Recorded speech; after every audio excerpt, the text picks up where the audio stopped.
Okay, great. Well, hi everyone, good afternoon and welcome to the Junior Lawyer Division Cardiff and South East Wales webinar.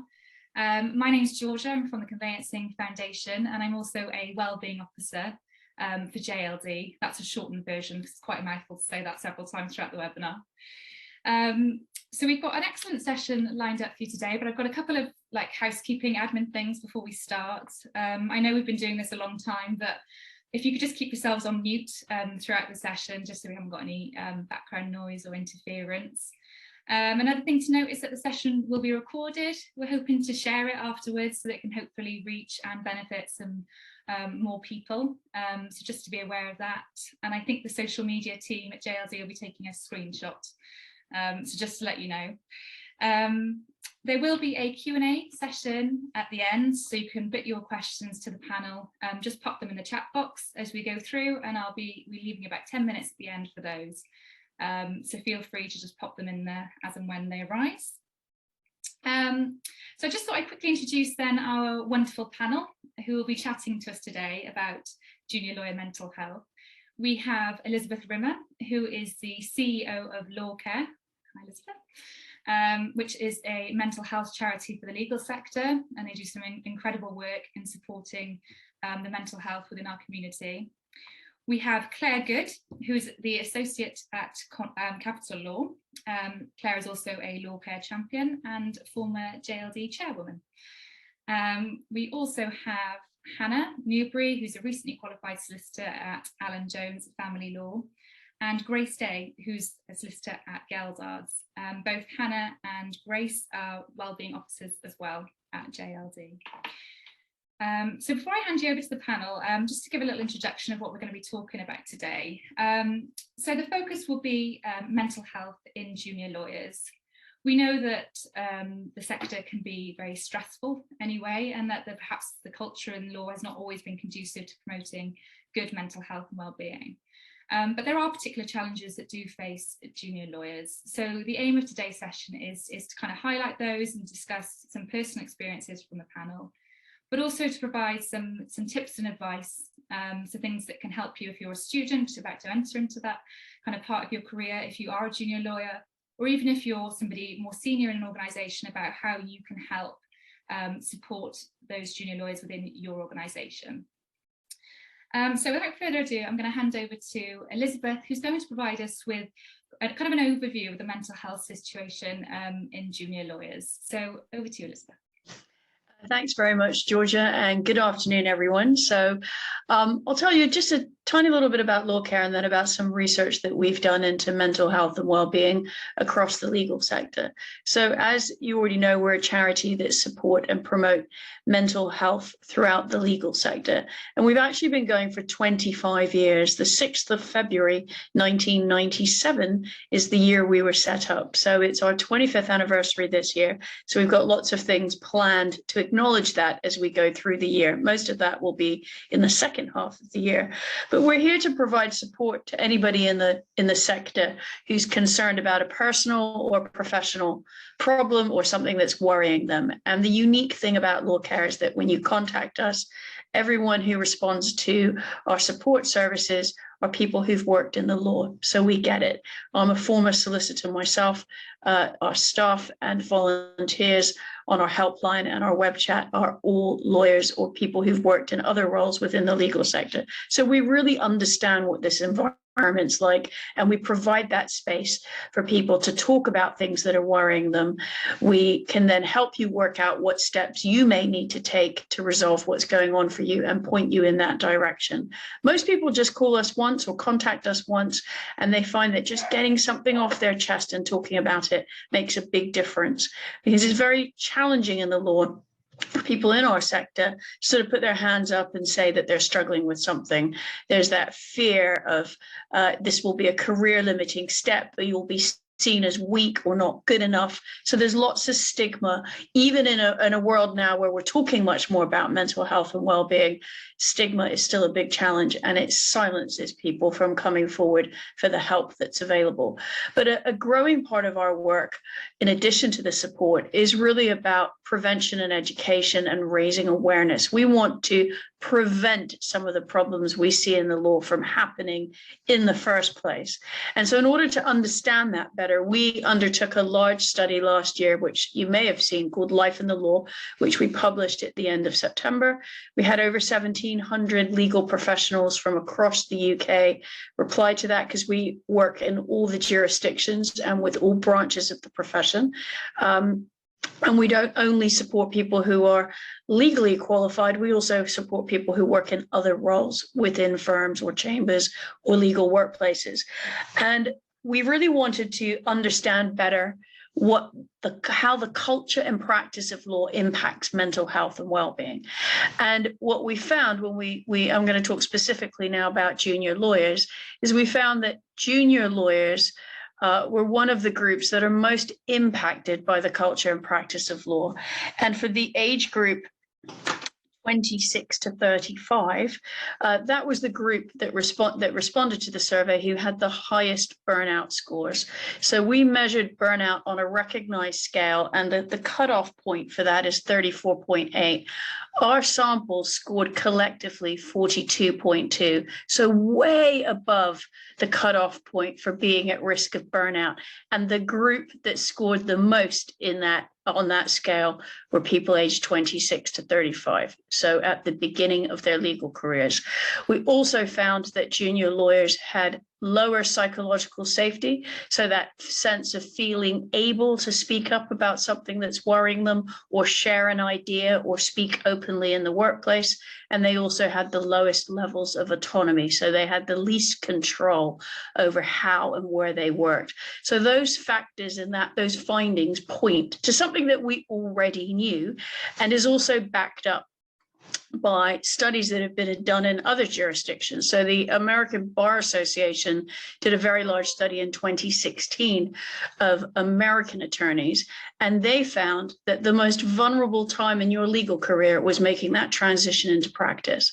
And I think our study sort of backs that up for all the reasons I think that are probably familiar to us. Is that step up and taking on new responsibilities is a challenging time for many people in their legal career. So we now have an evidence base about what I think many of us already knew. And the challenge is how we do something about that. How can junior lawyers feel supported to speak up about what's concerning them, and find the time and the strategies to maintain their own mental health and well-being, but also what are the responsibilities of firms and organizations where they work to support them and safeguard their mental well-being. And I think increasingly that's something we really have to have a strong focus on. It's not just our individual responsibility, our employers also have a responsibility. So just as a sort of scene setting, that's some of the work that we've been doing at LawCare. And not surprisingly, I think everybody will identify we've uncovered and sort of got the evidence base now for many of the things we've been talking about for quite a long time, particularly over the last 5 or 6 years, building on the work that the national JLD have done with their surveys into mental well-being of junior lawyers too. Thank you so much, Elizabeth. That's a great scene setter. And like you say, so important to have that evidence base so that we can work on those strategies for junior lawyers to help, make a more supportive environment. And we're going to be talking a little bit about that later. Clare, I was hoping to go to you next to talk about your experience as a trainee solicitor, and you're also a LawCare champion. So I was hoping you could perhaps talk about your own experiences as a junior lawyer.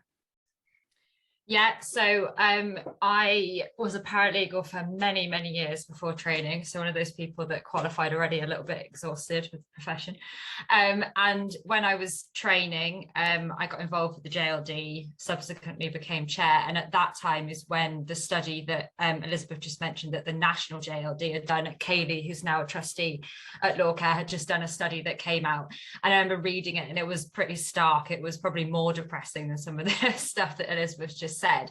So I had well-being as kind of top of my agenda for my year as chairwoman, and I arranged a number of events in Mental Health Awareness Week that were sold out within weeks, and it was clear that everyone really wanted to discuss this. And we had a great panel discussion at Eversheds, and we did a kind of a morning of focus on well-being and mental health. which was really well attended. So I then got asked to be a LawCare champion. I remember going into work and having a letter sent to me from Elizabeth, and I was so excited when I got it. It was inviting me to go up to this day in London and be a champion. I was like, yeah, I'll do it. And in that role, I've done a lot of discussions like this. We have regular roundtable discussions where we get together and talk, in particular middle of pandemic and how things are going to change going forward, because the kind of issues are a bit different now, and generally just keeping the momentum up so that everyone's talking about this, because as Elizabeth says, we know the figures, we've got all of that out there. We really need to just keep this on the agenda and actually force change. And one of the other things that I saw in the email beforehand to talk about is, so I'm also a social mobility ambassador for the Law Society, because I don't come from the kind of traditional background that people think of lawyers, though it's less traditional now. But I think that's another element to it, is financial barriers to the profession have an impact on mental well-being as well. And thinking back, as I say, I was absolutely exhausted by the time I qualified, because I didn't have that financial backing or already had a training contract, that I had to juggle a load of jobs to get to the point to even do the GTL. And I think there's also that kind of feeling like an imposter, though actually once you get into the profession you do find that you're not an imposter, but at the time when you walk in to do your GDL and you think everyone else has got a family, their family's full of lawyers, they've got a training contract, that kind of stuff just also weighs on your well-being. And I think this profession is not that great for diversity, and I think it all goes hand in hand with well-being, and how we have a lot that we really need to work on and change. Great, thank you so much, Claire. And I think that's such a good point that you raised as well about the financial insecurity for people who put themselves through a law degree, and then perhaps, even if not a law degree, another degree, a GLD, and then the LPC.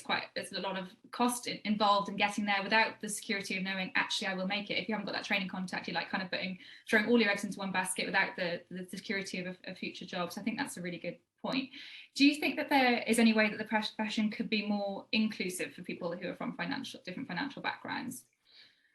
I think there's clearly work that has been done in the last few years, the Sqe, but I think that's a whole other topic, especially with the results coming out. But I think it's clearly something they're very aware of, and they're trying to, but it's not something that's got an easy fix, and you have to go right to the root of it in terms of kind of financial diversity and just generally diversity, as you really need to be going to right to the beginning, the engagement in schools, reaching out to people that otherwise wouldn't know what law is like apart from on TV. They don't have a mentor in their life that's like that. And I think there's great schemes out there, things like LEDLET, which started in Wales, which just gets people that experience. But I think we need more buy-in from kind of Law Society and SRA to get to the point where we're reaching those people that probably would be great lawyers, but just don't know how to be because they haven't got that role model or money in their life. So it's putting the time and the money into just actually tapping in and finding those people.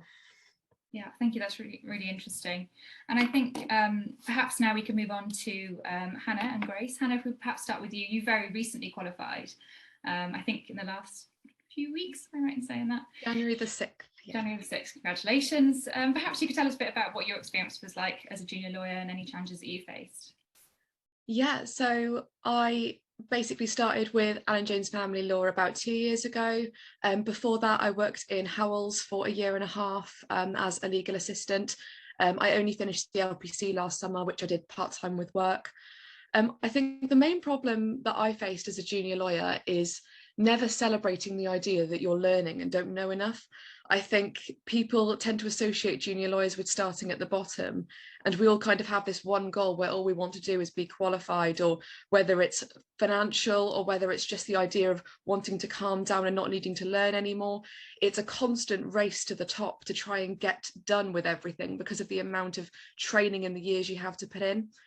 And I kind of feel like the problem I had was, as Claire alluded to, there was a bit of a financial barrier for myself, and I had to work all the way through uni, albeit at the beginning, pubs and restaurants, to make the money to be able to actually socialise alongside doing my law degree anyway. And when it came to third year, even though it was a full-time degree, I needed to get a full-time job to be able to afford to do anything outside of uni. So I ended up starting with Howells, doing 32 hours a week with a full-time degree in third year, which simply wiped all of my time out. And I was seeing people and going out with people, and I didn't think I was burning out. And I got to, I think, the beginning of third year, and I'd actually lost 3 stone and looked completely sick and was not well at all. And I had to step back and realise, actually, if I'm not in work and not in uni, I'm out drinking, trying to compensate for the time I'm missing with the people that are hanging out without me. And it had to stop. So I essentially cut down my hours a little bit at Howells, which I want to emphasise was entirely my own doing and not them forcing the hours on me. And then I went into my master's and moved from Howells to Alun Jones at that point, and basically balanced the part-time master's with full or more hours a week, and basically threw myself into the same thing. So I think my lesson was that essentially I didn't learn all the way through and kept making the same mistakes because I was looking around at other people thinking, they're ahead of me, they know better, I can do better. And in reality, the answer was I couldn't have done any better. I was doing absolutely everything I could have. But people that per se were a bit more lucky and had a bit more financial backing, perhaps had contacts that they knew they could use when they finished uni, perhaps didn't have the same pressure to try and make a name for themselves as soon as they came out of uni. Because I think what terrified me was the idea of finishing uni, not having any experience in the job market and thinking, how on earth are people going to know my name? Which was why I started so early on during my degree. Whether that worked or not, I don't actually know, but I definitely don't think it was worth the relief I felt afterwards, simultaneously thinking, well, I have a job while everyone's job hunting, but I'm also exhausted and people are just ready and raring to go. So I think I had the master's and balanced that, and it was only in September that I didn't actually have any studying to do and I was just doing a job. Obviously I replaced that with the committee, but that's a lot more fun. And I think I just sat back and thought, well, what do I do now? Because I'm so used to overworking. And I will say that qualifying in January, it was amazing, and I'm so glad that I'm here, and I've only just turned 24 and it's a good age to qualify, and I'm happy that I can put it behind me now. But I can't help but think, this is great and this is everything I wanted. Was it worth me rushing and racing and balancing everything, given all the things I missed in the last 5 years? Probably not. I could have waited another year or two to qualify, it would have been fine. And I think my lesson to myself was, I wish I could have gone back and said to everyone, just celebrate not knowing what you're doing. Celebrate the lack of security you've got for your job. Celebrate you've got no money. Celebrate that you still get nervous answering the phone, because in actual fact, that was all part of making it here. And that kind of world just whizzed by, and now I'm here, which is great. But I do think there needs to be more emphasis on learning, and how you climb up makes you the solicitor you are or the barrister you are. And it gives you a style and the way that you are with clients, the way you write letters, every little thing you do. So every time that you think I'm a little bit far behind, I'm a little bit slow, just enjoy it and savor it, because when you get to a point where you're not panicking over letters anymore, I'm telling you, you will miss that buzz.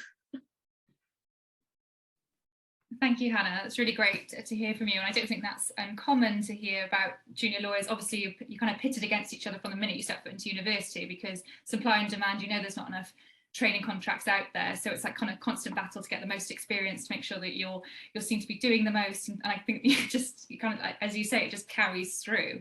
Do you feel, since you've qualified, that has kind of eased off a bit, or do you think that lawyers will always be looking for the next thing? I think it depends on the type of lawyer that you are and what you're after, really. I think if you are someone that wants to go into law because you're comfortable with a big audience, you want to communicate with people, you want to go further and spread your name, I think the hunger won't ever stop there.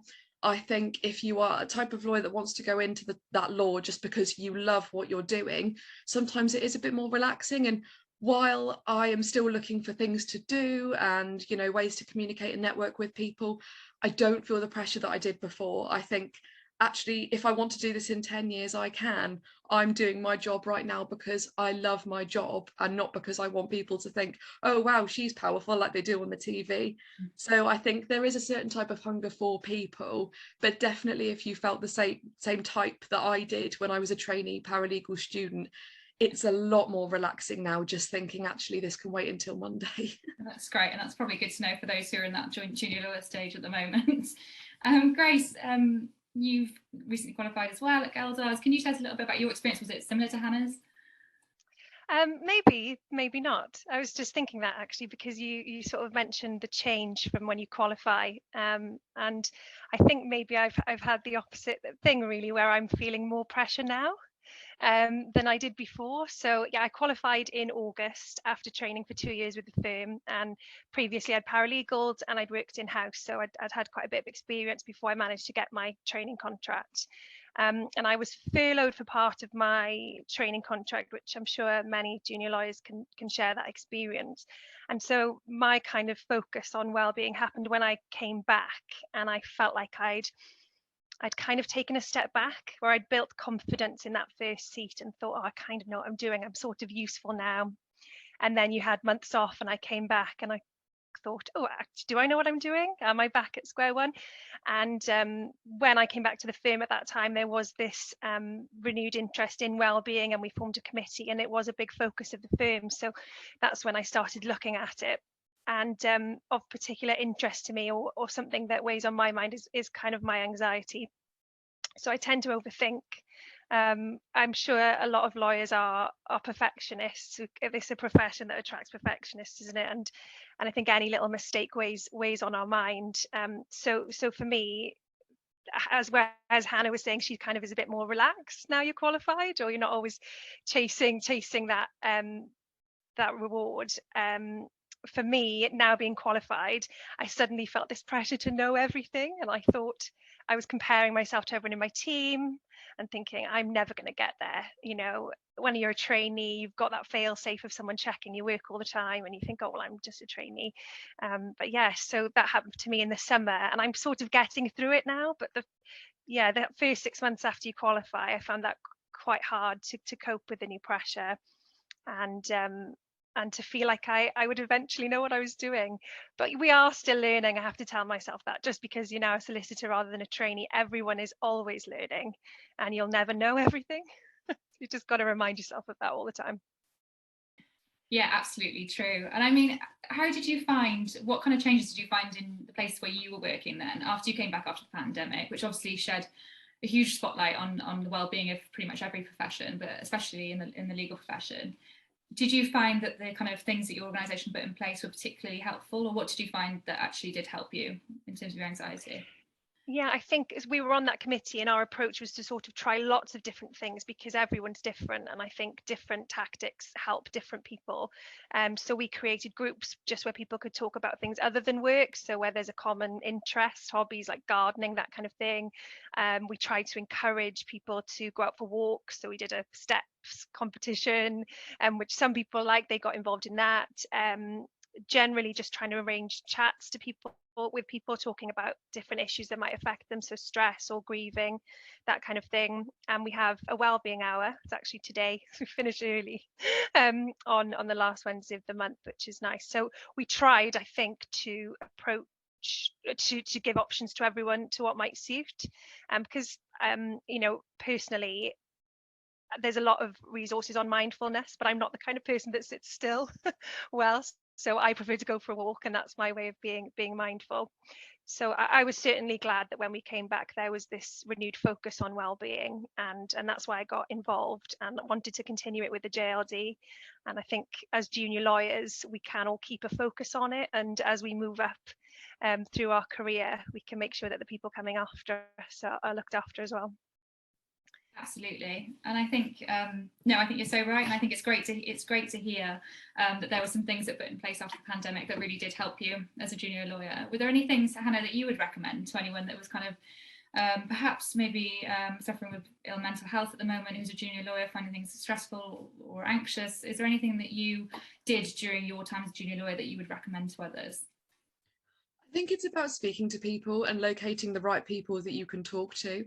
I think I had a mixture of friends that did law that were really supportive, and a mixture of friends that kind of weren't supportive because there was still that kind of oddly competitive vibe that I think you can still get even if you're friends in the law profession, which I don't really understand. But I think the one thing that I think made my experience a lot easier was just being able to just talk about it. I think the difference I had with joining Howells was I always said, I'll do this, it's fine, I'll be fine. And I wasn't always fine. The states I used to come in to work sometimes, I would not have had any sleep and I would still be powering on. Whereas I'm in a boat now where if I need a break, I need a break. And I think it's all about the way you say it. I've learned now not to kind of go in and talk to someone and be like, oh, I'm really sorry, but maybe I will go in and say, you know, I need time, I know myself and this is what I need. And I would trust that who I was speaking to would have enough respect for me to be aware that I would only be doing this if I really needed to take that time. So I think just being open and honest, and I think it's a little bit like a chain reaction. If you're the first one in your office to say, I'm struggling, actually, that I need something, and tell people what you need, other people engage in the conversation. Sometimes it's just breaking the ice in a really difficult room where we're all getting on with work. And I feel like since I've become a bit more impersonal in work and a bit more open and honest, the friendships that I've made in work, I dare say, are genuine friendships. And we will now go out outside work if we've had a day. I think a lot of people can relate in a law firm on a Friday saying it's 4 o'clock, hours time, do you want a beer? And sometimes that's all you need. So I think it all starts with yourself. Don't judge yourself like you think people would judge you, because in reality you've just got to approach it like you would want someone to approach it if you spoke to them. And there's always other people, and the worst thing that can happen is it doesn't go down well and you know that you deserve better elsewhere, so just give it a go. I think that's such great advice, and I imagine that a lot of junior lawyers often fear speaking out, because you know you're so used to just taking everything on. You want to be seen to be able to handle it all, or not, not be seen struggling in any way. And I think that a lot of people can maybe hold back, whereas actually we're all human, and in the most part it'll be received really well. It's just kind of getting it out and just saying and putting your hand up and saying that I am struggling a bit here. Can you help me? Elizabeth and Claire, I don't know whether you have anything to add to that, kind of any advice to junior lawyers about what they can do perhaps for themselves in order to help themselves through that particularly difficult time. I was going to say, listening to Hannah there is exactly how I was, and I still catch myself being the yes, I'll do it all, and then what people can't see is you in the evening being like, I can't do it all, why did I say I do it all? And I think one of the big things for me that kind of changed that was actually when we moved to all being remote, and then when it was all initial panic, what's going on in the world, is I remember one of the partners on a team call being quite open about how hard he was finding, especially juggling kids and work and whatever, and saying, you know, we're all in this together, it's a really horrible situation. And hearing someone up high talking about them struggling made me think I'm going to be far more open. And I think the biggest thing for firms is having that culture where we feel, if you've got the people who are more senior speaking out about, you know, issues they're having with their well-being and mental health, and it filters down, and it makes you feel, because as you say, as a trainee, you don't want to be the person to say I'm struggling, but if your seniors are saying it, then that's when you feel that you can. And it shouldn't be that way, but I felt that was for me a switch of being like, oh, okay, it is okay for me to be like, no, I can't do that, sorry, I'm struggling, I just need a day off, or I'm just not feeling great. And I think that's what we need to shift in the profession, is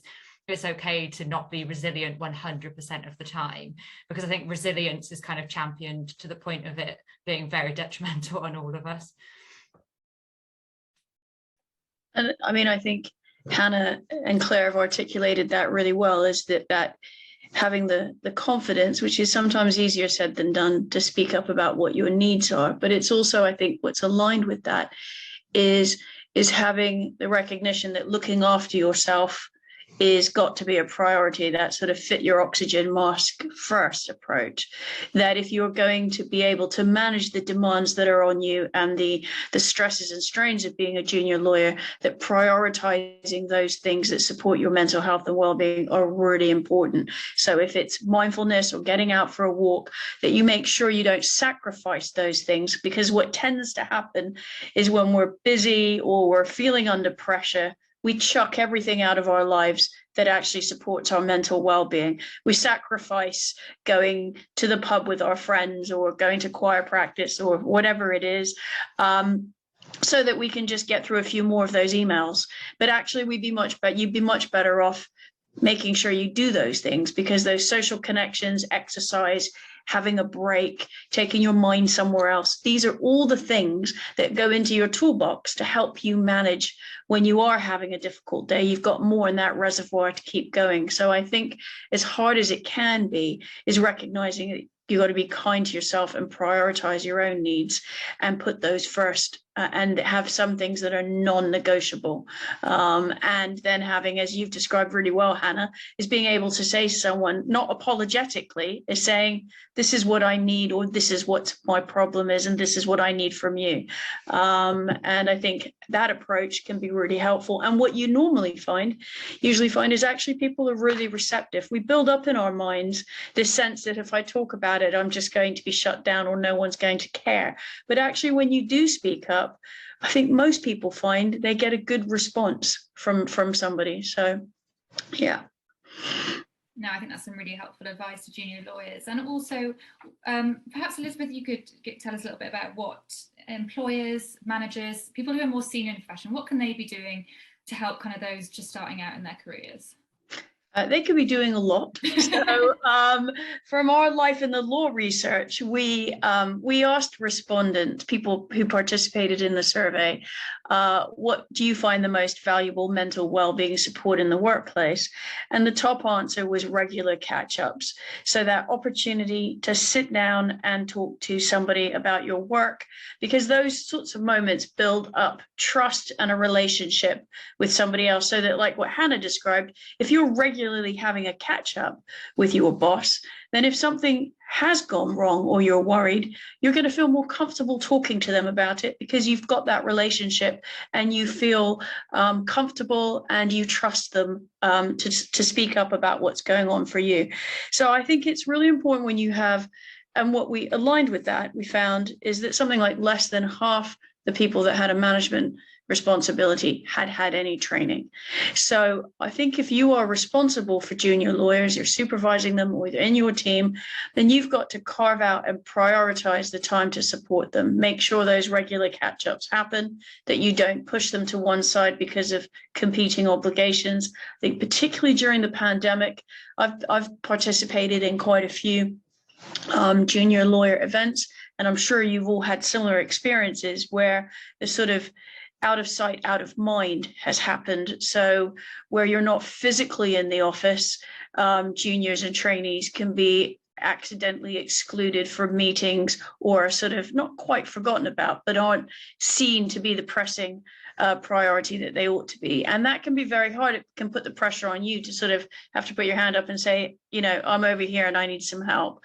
So I think if you're in a management role, it's really important that you stick to the arrangements you've made for supervision and catch-ups, that they're there, that you get yourself some training if you haven't had any, and that you recognize that you are nurturing and developing, you know, the future associates and potential future partners of your organization. So you want to give them the best start on their career path, and by investing in them, that will reap dividends. So I think about recognizing and having some emotional intelligence into the perspectives of junior lawyers and what they may be experiencing. And so maybe take a step back when you might be presented with something you weren't expected, to try and put yourself in their shoes and see what they may be feeling, to help you feel better able to respond to them. But I think the number one is making the time for those regular catch-ups and not cancelling them. Thank you, Elizabeth. That's some really, really helpful advice for some organisations about how they can support people in their organisation. Claire, do you find that because obviously you're associate now, as you've gone through, is there anything that you've tried to implement to kind of like keep an eye out, or to kind of check in with anyone that's more junior in the profession, or is there anything that you do or can offer as like an advice in your organisation? I say it's exactly what Elizabeth just said, and I was talking to some of our trainees about this yesterday as I went back into the office, and it's that checking in. And I think one of the things we've implemented recently is, as well as having a kind of not formal, but a line manager or a supervisor for each trainee, there's also a buddy or a mentor that's someone a little bit stepped down, who's recently qualified or a year or so qualified. So it's that person that you've got the more informal, where you actually build a friendship with them and you can go to them with those kind of things. And then you've got your more formal supervision. And I think that works really well, because you know, even when I qualified, because I trained elsewhere and came to Capital, it's that initial finding your feet of, it's all terrifying, especially when you're remote. And I think just having two people to check in with, one that's informal and one that's more informal, is a great way for someone to just, like the questions that you might think are stupid when you start and you're like, how do I do this and how do I do that? Having someone who's just gone through it is a great step to have. And I think as we, obviously we're still in a pandemic, but as firms decide whether to kind of continue on a fully remote, continue on a hybrid, whatever, it's what we do in terms of actually juniors' well-being, but also professional development is something that really needs to be thought about, because most of what I learned was watching other people work, just listening to someone on the phone to a client, the personal skills of building client relationships. And I think there is quite a lot of anxiety from people training now that they're just not going to get that. And I think it's thinking about the effect that's going to have professionally and well-being, because I think I'd be feeling a bit like, oh, am I falling behind because I'm not seeing these things happen, I'm not involved in stuff, hi, I'm here. So I think it's a lot of, we're going to have to put real effort into making sure that the same level of training and support is there. It's not just about adding someone on a Teams call and in an email. We really need to be thinking about making sure people feel involved and are learning, so they don't start to stress about the things that we didn't have to. We were just sat listening to someone on the phone. So I think that's the kind of main stuff, and that's stuff that we're trying to think about and get in place. But obviously it's difficult because 1 month we're back in full time and then the next we're not allowed in, and it's hard to see what the future looks like when it's all changing. But we do need to make that effort to check in on people, as you say, out of sight, out of mind. We don't know what someone is really feeling like if they don't have the support network to speak to, and I think that's where buddies and mentors are really, really key. Yeah, and absolutely vital, like you say. I mean, during the pandemic, when people actually weren't in the office, they didn't have those learning opportunities that you perhaps would have had if you had that training contract. Sat next to somebody asking those little questions. It's like the little things that you would just turn around and say, when you have to actually type them to somebody, feel quite different. You're like, oh, actually, I'm overthinking this. This is a stupid question. Whereas usually just blurt it out and you come straight back. So I think that's a really good point. And moving forward, if we are going to be in this kind of hybrid world with a bit of a mix, how do we manage people properly? Grace, you mentioned that you did part of your, and probably Johanna as well, did part of your training contract in the pandemic. How did you find it? I mean, what kind of tips would you give to people that perhaps are part-time remote working? How do you keep those communication lines open? How do you keep learning those kind of like soft skills that you would get if you were sat next to somebody in work? It's difficult, isn't it? I think I was lucky that the teams I was involved with were quite good with Teams, and we'd have a catch up every day, and we'd kind of be on and off those conversations all the time. So you are in constant contact. But I think what we've already spoken about, there's two sides of the same coin there, where some people might not be getting any experience or any work because you're not sat there. So, you know, the partners aren't going, oh, you're the trainee, you do this. But equally, people won't know if you're overworked because they don't know who's come up to you and given you the work. Yeah. So I personally found those catch-ups on Teams really, really helpful, and I have been able to join in on meetings. It seems like a lot of clients are doing meetings that way anyway, and even when we move back to the office, I do think that's the approach a lot of clients seem to be taking. You know, why pay for travel and all of that when you can just hop on Teams? So I suppose you have got to get used to that way of working, and you know, I was lucky that my team did include me, so I felt like I got that experience. I don't know about you, Hannah. Was that what happened with you as well?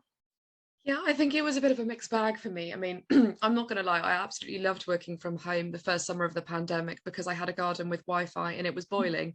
But in terms of work, I think it was a very mixed bag. I think I made the most of working from home because at that time, when we just started working from home, I was still a paralegal, and then I started my training contract, I think, the June of 2020.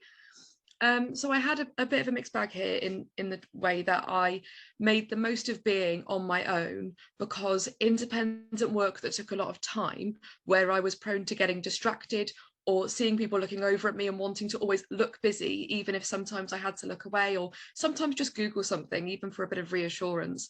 I was definitely able to do that more working from home.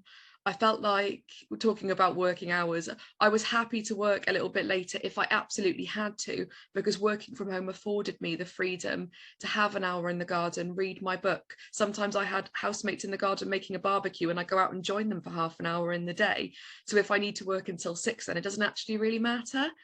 But then the other side of it is that at the time of the training contract, there was a point where it was myself as a paralegal, an office admin and a director, and that was our team. So in terms of having a close solicitor by me, I didn't have one to really call upon.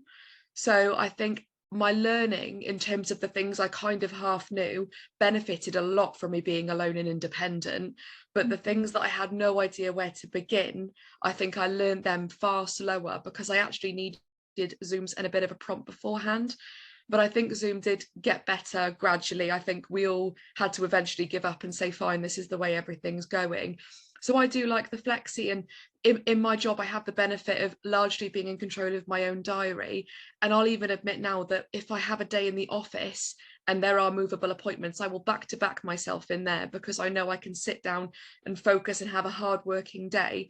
Whereas if I'm really exhausted on a work from home day, I will ensure that I have at least 2 hours of my day that are just emails or calmer bits of work, simply because I can afford myself that step back time. So looking at the moment with the flexi arrangement and telling from my diary already which days to be ready for and which days I don't have to worry about, I think is an absolute blessing that I didn't have before lockdown. I think that's a really great point as well, and nice to hear like the flip side of it about giving you some sort of independence with your work and kind of a bit of confidence because you're working by yourself as well. It's quite nice to hear because usually only see the negatives of having to work from home, so that's great to hear.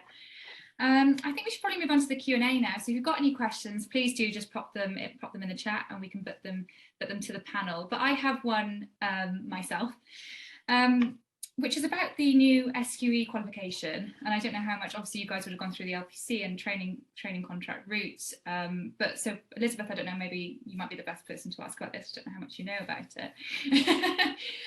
But obviously it's slightly different in terms of that it allows it a bit more, well, it's supposed to allow a bit more flexibility and affordability because the qualifying work experience can be working as a paralegal, working in a law clinic, rather than having to do the traditional training contract route. Do you think there are any potential benefits in terms of those coming into the profession and their mental health for having this kind of flexibility rather than the traditional route?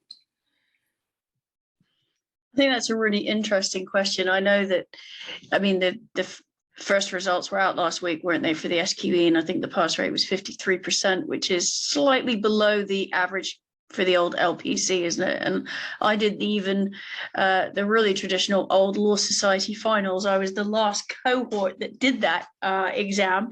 I don't know enough about the detail of the Sqe, but I understand the premise of why it's been brought in. And I think that anything that's about widening access and giving people greater flexibility is a good thing, because I think a theme that's already been coming through from our discussions is, one size does not fit all. And I think we need a range of routes into qualification that people, Hannah, when you were describing working and studying at the same time, that's hugely stressful. Some people can manage that. Some people can't. I think the opportunity, if you've done some paralegal work, that then can count towards your qualifying work experience, because many people, like Claire, you said you were a paralegal for a long time before you started training, that counts for something. I think there are other challenges, though, with the exam itself, in that it's a multiple choice exam. And I think the jury is still out on how people who may need special measures when they sit the exam through, they may be neurodiverse or they have disabilities, is how you're actually going to manage that exam, which can be very intense. And I think there's been concerns raised about that.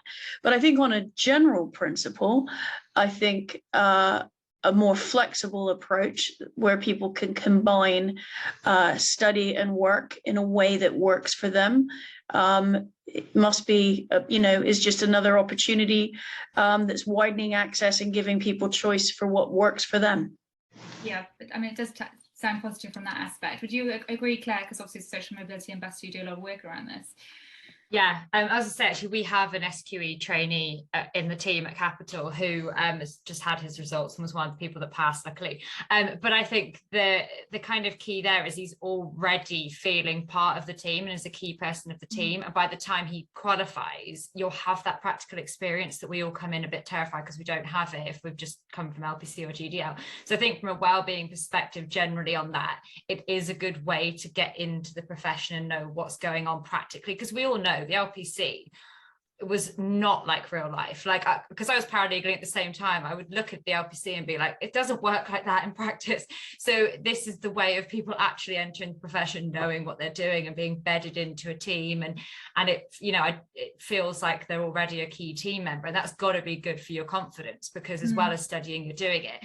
I think in terms of social mobility, I think that I haven't had time to look at some of the kind of breakdowns of who passed and who failed and demographics, but I think there has been some initial concern around it not really dealing with diversity, because when you start to break it down into different groups, you've got much more failing in different backgrounds. So I do worry about that, and especially because if you fail, you're going to have to pay to redo it yourself. And so whether it's going to be the answer in terms of social mobility, I don't know, but I think it's definitely a step in the right direction generally in overhauling how we come in, because as I say, you do uni and you just kind of then park that when you come into training. Obviously we need that background, but it's a much better way, I think, to get people feeling more comfortable actually practically practicing than just throwing them in on a day one training contract. Yeah, no, absolutely agree. Great. Well, if there are no questions, we haven't got any in the group chat, so we've obviously covered absolutely everything. I'd like to give the last word to Elizabeth, just to chat about the support and resources that you offer at LawCare. Obviously, if people are coming into this profession, it's so good that they know about your charity and how it can support them throughout. So if you could just tell us a little bit about what you can offer. Yeah, sure. So the best starting point to really find out about what we offer and our resources is on our website. So as I mentioned right at the beginning, we run a support service, which is a telephone helpline, confidential email and web chat. Our web chat operates on a Wednesday, which is today, but we are hoping by the end of the year that we'll be able to offer web chat every day. So that's an opportunity to talk to somebody or share with someone how you're feeling, and get some support of how you might resolve things and move forward. On our website, we have lots of resources, top tips for your mental health and well-being. We've got blogs and articles, all on topics. All our material is geared for people in the legal profession. So it's all aimed at people working and studying in the law with that perspective in terms of what we write about. So do have a look at those resources. We also have a podcast called The Legal Mind. The second series of that is out at the moment. You can download that from wherever you get your podcasts. It's on Spotify and various other channels. We also have an online educational training resource called Fit for Law. And the first phase of that is already out. It's free. We did it in conjunction with the Open University, and it's all aimed at helping legal professionals understand their emotions and their reactions to things that are happening around them in the workplace, to better help them manage their mental health and well-being. You don't have to do the entire program. You can just dive into it and do a little bit of it. It's evidence-based, and we ran a number of focus groups with legal professionals across the UK to help shape that content. So that's another resource of ours. So please do have a look at our website. You can follow us on social media. We're on LinkedIn. And if you want to get involved in LawCare, from time to time, we're looking for volunteers. All of that information is on our website, and you can sign up to our newsletter, which comes out monthly, which just gives you an update on what we're doing. We try to list events like this that are taking place around the legal profession as well on mental health and well-being on our website. So we are hopefully you're a go-to organization if you're looking for support and resources and information about mental well-being in the law. And the Life in the Law study that I mentioned right at the beginning, you can download that report from our website. There's also a short animation about it and an infographic that gives you all the key findings of the research, and most importantly, the recommendations of where we think that research needs to take us in terms of practical steps forward to start improving the culture in law to make it a better place for all of us to be working in. That's a very positive note to end on. Thank you very much, Elizabeth, and thank you to all of our panelists. I think this has been a really, really helpful session. And like we say, we'll share the recording so that we can spread it even further. So thank you so much, everyone. Thank you for joining us, and goodbye.